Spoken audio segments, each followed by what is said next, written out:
Muy buenas noches, comenzamos Tele 13 con las principales medidas anunciadas hace minutos por el presidente Sebastián Piñera en su agenda Trato Justo, Dignidad y Antiabusos. La agenda, como lo han escuchado, apunta a proteger la competencia de los mercados y también a combatir las colusiones, conductas anticompetitivas y abusos. Y otro punto es mejorar la protección de los ciudadanos y los trabajadores.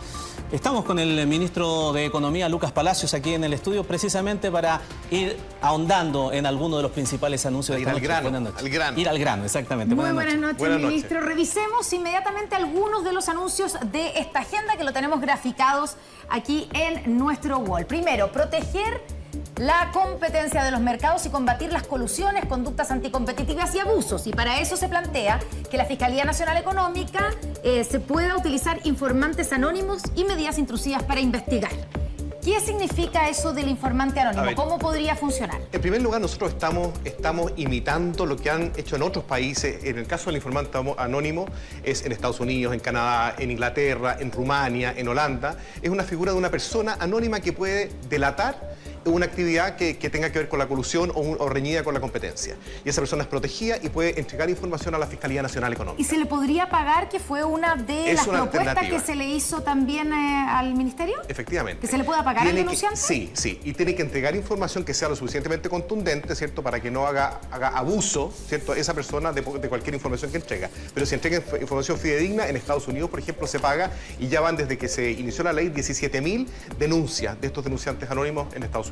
La otra medida está relacionada con la colusión, algo que ha afectado medidas mucho. Intrusivas también es bien importante, porque estos son facultades para que la Fiscalía Nacional Económica pueda, por ejemplo, levantar el secreto bancario cuando tiene información asociada, o pueda proteger ciertos datos digitales o datos análogos también para la investigación. Es bien importante, y también hay otra serie de medidas para fortalecer la Fiscalía Nacional Económica y que tenga dientes. Perfecto. Vamos a lo segundo que le decía, lo de la colusión, que ha provocado tanta molestia en la ciudadanía.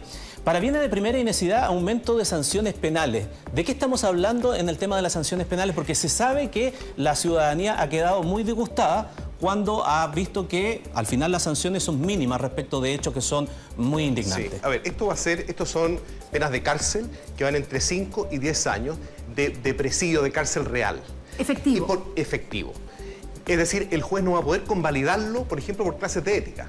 Que a veces vimos con cierto disgusto, ¿cierto?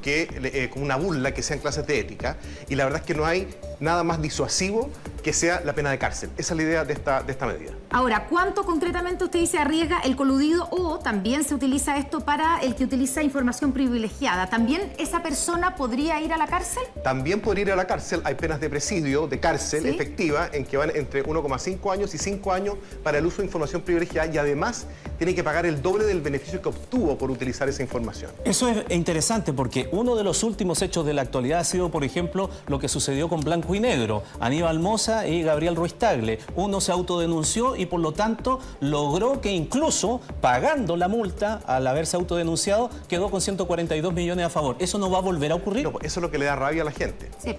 Cierto que aquí, cuando están este tipo de conductas en delitos económicos, finalmente la gente no paga con cárcel, y son delitos. Y aquí no es que estemos estigmatizando a los empresarios. Cualquier persona puede cometer este tipo de delitos y está sujeto al mismo tipo de penas. Ya, pero no contestó la pregunta. Aunque se autodenuncie. El señor Gabriel Ruiz Tagle, que se autodenunció y por lo tanto terminó ganando plata pese a que tuvo que pagar una multa, ¿eso no podría volver a ocurrir? Está la delación compensada, pero la delación compensada se mantiene como una herramienta que se ha observado en los países desarrollados que sirve. Sin embargo, esto no va a significar ahora con esta agenda un beneficio que salga ganando, en este caso como lo que ocurrió con el señor Mosa. Y concretamente en el caso, por ejemplo, de los directores de las empresas, ¿podrían terminar también ellos pagando con cárcel en casos de colusión o en el uso de prácticas anticompetitivas? Ya, eso es otra medida que ahí sale. Ahí está. Hay altos ejecutivos bueno, leámosla para que la gente se entere. Una de las medidas, terminar con impunidad cometida por altos ejecutivos cuando existen modelos de prevención de delitos al interior de las empresas. Claro. Y también en la información privilegiada, aumentos de pena con rango de presidio. Exactamente. Esto es que hay empresas que tienen un como cortafuego, ¿cierto? Que tienen un sistema en que cuando hay delitos al interior de las empresas, finalmente es la empresa la responsable y no los ejecutivos. Y la idea de esta agenda es que incorpore a los ejecutivos en las penas que correspondan. ¿Y los directores? También. ¿Y los controladores de la empresa? En los controladores de la empresa depende el grado porque, ojo, que tiene que verificarse que existe un delito. Podría haber un controlador que está aguas arriba y que no tenía idea de lo que estaba pasando aguas abajo, y eso es lo que determina la investigación. En el caso, lo que ocurre con esta agenda es que cualquier persona que haya tenido conocimiento y que no haya ejercido sus facultades, entonces está de alguna forma amparando el delito que se cometió. Perfecto. Hay una medida también que está más abajo allí que habla de la transparencia en las compras públicas, que también ese es un proceso al cual hay que colocarle mucho ojo, y también ha habido muchas denuncias al respecto. Información para combatir conflictos de interés y concentración excesiva. ¿Qué es lo que se pretende en esta medida? ¿Qué es lo que se busca? Mire, aquí para mirar el mercado, que la idea es hacer con esta agenda que tengamos un mercado más competitivo, más abierto, evitar colusiones y evitar abusos, ¿cierto? A través del Estado también se pueden cometer abusos. Y hemos observado que empresas crean pequeñas empresas y van entregándole servicio al Estado, bienes y servicios de consumo al Estado, y finalmente lo que nosotros queremos es clarificar quién está atrás, quién está arriba de esto, porque podría haber un uso de posición dominante. Eso es lo que está detrás de esta medida. Ministro, dentro de las medidas hablan también de aumentar las sanciones penales y las multas para los delitos tributarios. Usted se hizo cargo ya hace unos minutos del caso Penta, que probablemente una de las cosas o uno de los casos simbólicos que más dio rabia a la gente es ver que personas que estuvieron condenadas, finalmente sentenciadas, ¿cierto?, por delitos tributarios, terminaron con clases de ética, además del pago de la multa de 857 millones, pero que era el 50% de los tributos adeudados, y que no tuvieron finalmente cárcel efectiva. ¿Por qué en este caso, este caso no podría volver a repetirse? Este caso está dentro, va a tener la misma función que los delitos de información privilegiada. Va a tener también va a tener penas de cárcel efectiva. Esto es bien importante, que el juez no va a poder convalidarle por ninguna otra pena distinta que no sea el presidio real, efectivo. Y tampoco va a poder convalidarlo, por supuesto, con clases de ética. Como decía, lo más disuasivo es que efectivamente existe una pena de cárcel. Por eso usted decía pena de 5 a 10 años. Hoy día robar una gallina son hasta 5 años. Esto se trata de emparejar la cancha. ¿Cierto? Porque todos tenemos que pagar cuando cometemos un error o un delito. Y en el caso de los delitos económicos estábamos un paso atrás en Chile, y ahora nos estamos poniendo al día de qué, de países como Estados Unidos, Europa, etcétera. Ministro, sigamos a ver con nuestra gráfica, señor director, porque hay otro ámbito que es la protección de los derechos de los ciudadanos. Está algo que hemos conversado varias veces, la reducción del precio de medicamentos, fortalecer Senabas, más bioequivalentes, convenio entre FONASA y farmacias, fin a las preexistencias y a las carencias en las ISAPRES. Este último tema, de abordarlo, porque ha habido tantas esperanzas y tantos anuncios fallidos respecto de que le van a meter mano a las ISAPRES. ¿Esta vez es de verdad? Sí. A ver, esta agenda tiene por centro a las personas, que funcione nuestro mercado para las personas. En este caso es una mejor protección para los ciudadanos, para las personas que consumen. ¿Y qué más importante que la gente hoy que tiene que comprar medicamentos, que hay algunos que son muy caros? Son 40% más caros que en países vecinos. Esto ya está levantado en el caso por la CMF, y por la Fiscalía Nacional Económica.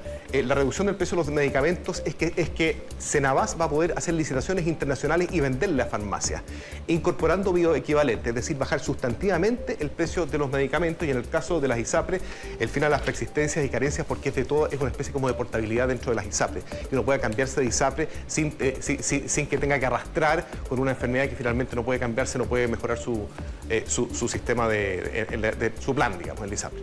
Revisemos la última de las láminas que tenemos con algunos de los puntos principales. Primero, en el sobreendeudamiento, beneficiar a deudores con buen comportamiento, consolidación de la deuda, disminución de cobros, disminuir costos a las personas morosas y la famosa portabilidad financiera, que ya se había anunciado, ¿cierto? La llevamos esperando. Elegir la institución financiera con mejores condiciones, intereses y comisiones.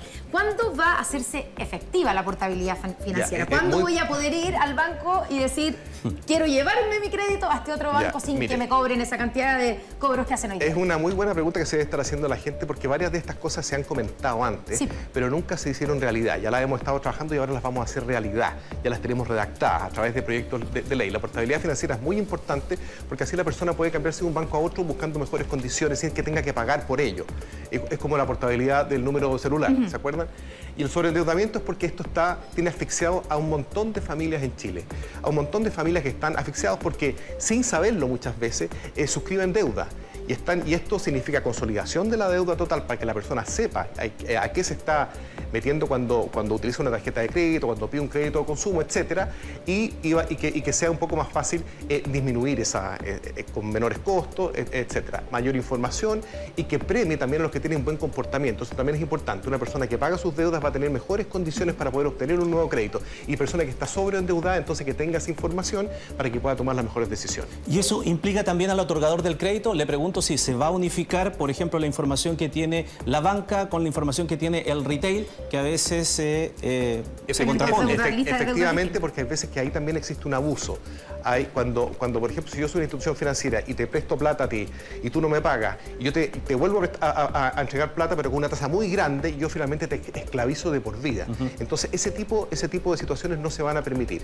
Es decir, que la persona primero tenga que pagar su deuda y si no tenga que buscar otro tipo de instrumento. ¿No hay un nuevo anuncio para el CAE? Estamos hablando sobre endeudamiento. No, esto no tiene un anuncio. El anuncio para el CAE viene más adelante. Pero va a venir otro. ¿Un nuevo anuncio? No, acuérdate que ya se anunció una parte. Sí.